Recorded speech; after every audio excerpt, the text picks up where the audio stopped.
फवाद, एक grand opposition alliance बनना था, बड़े दावे थे पीटीआई के कि हम मौलाना को मिला लेंगे अपने साथ। आपकी भी मौलाना साहब से मुलाकातें हुई, क्यों ये ग्रैंड ऑपोजिशन अलायंस बन नहीं पा रहा है? क्या आपको लगता है कि नहीं बनेगा, मौलाना नहीं चलेंगे? और ये सबको पता है कि मौलाना का साथ चलना ज़रूरी है इस हुकूमत को टफ टाइम देने के लिए। मेरा ख्याल है शाज़िया, एक तो आपने अपने इंट्रो के अंदर जो सियासी तज्जिया दिया है वो अहाता करता है, ज्यादातर जो मामलात हैं उनका बड़ा अच्छा अहाता करता है, और यही चैलेंजेस हैं जिसको आपने अपने इंट्रो में बताया है तहरीके इंसाफ के।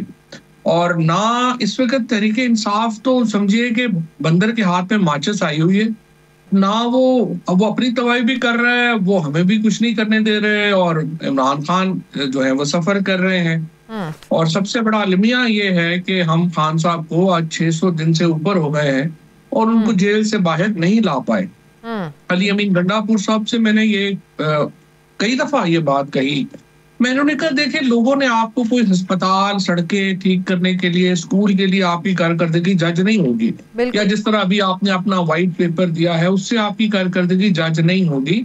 आपका कामयाबी और नाकामी सिर्फ एक फैक्टर के ऊपर है कि आप इमरान खान को बाहर निकाल पाए या नहीं निकाल पाए, एंड आंसर इज आप नहीं निकाल पाए, इसलिए आप एक नाकाम हुकूमत है।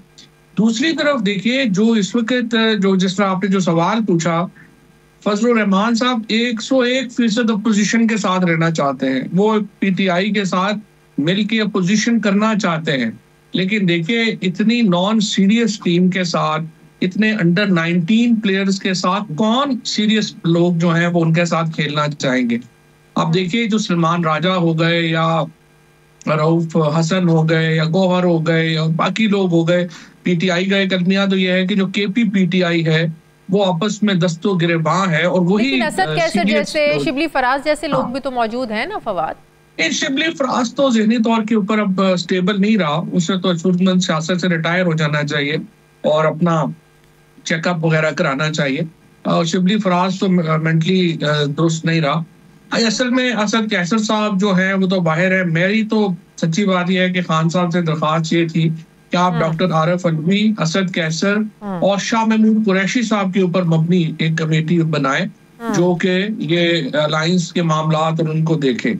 और जिस तरह आपने कहा, मेरी मौलाना साहब से मुलाकातें हुई, बार बार हुई, और मैं उनको जानता भी हूँ, मेरा बहुत एहतराम का ताल्लुक भी है।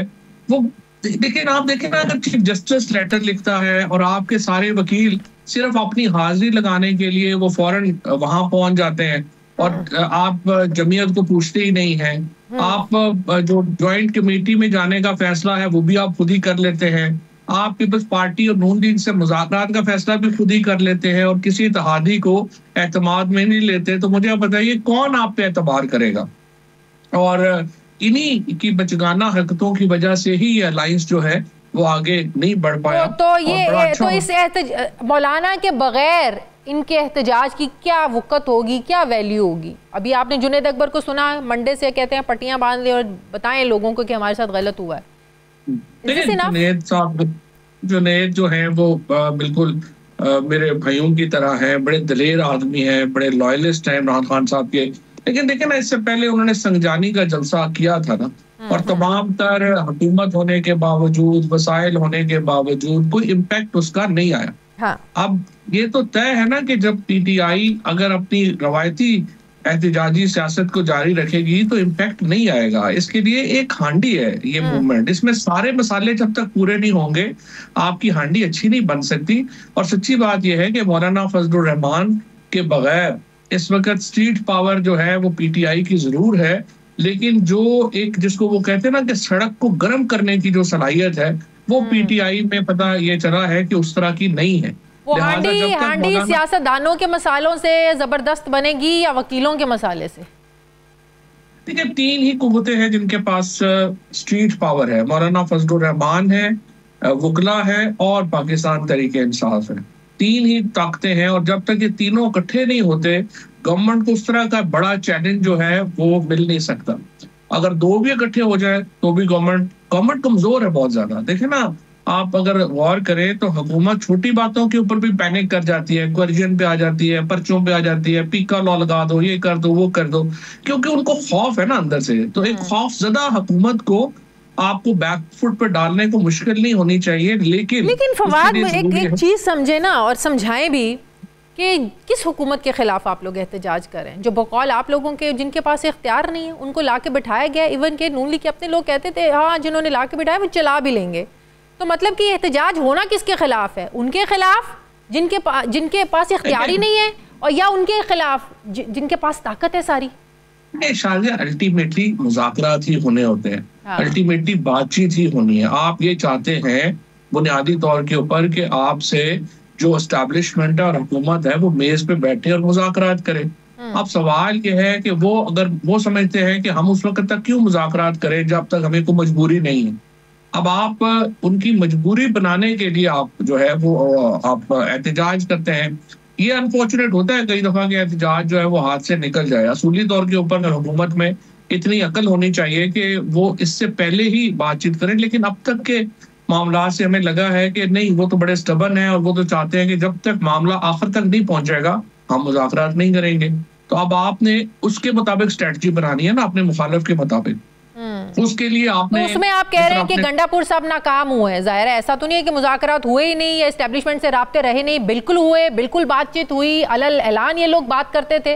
तो कमी तो फिर हम इन सियासी लोगों में है ना कि वो कायल नहीं कर पाए। देखिए खान साहब ने मुझे खुद ये बात कही, उन्होंने मुझे कहा कि मेरे पास कई दफा आ जाते हैं कि आप बनीगाला चले जाएं तो उधर नथिया गली चले जाएंगे, हो जाए वो हो जाए। तो मैंने वहां जाके क्या करना है? इमरान खान को जो मैंने उनकी ट्रांसफॉर्मेशन जो देखी है अपने सामने या जो चीजें देखी हैं, देखिए उन्होंने जो है वो अपनी जात के ऊपर वो कोई जो है वो ये नहीं करेंगे कि वो कोई अपने मौकफ से पीछे हटें।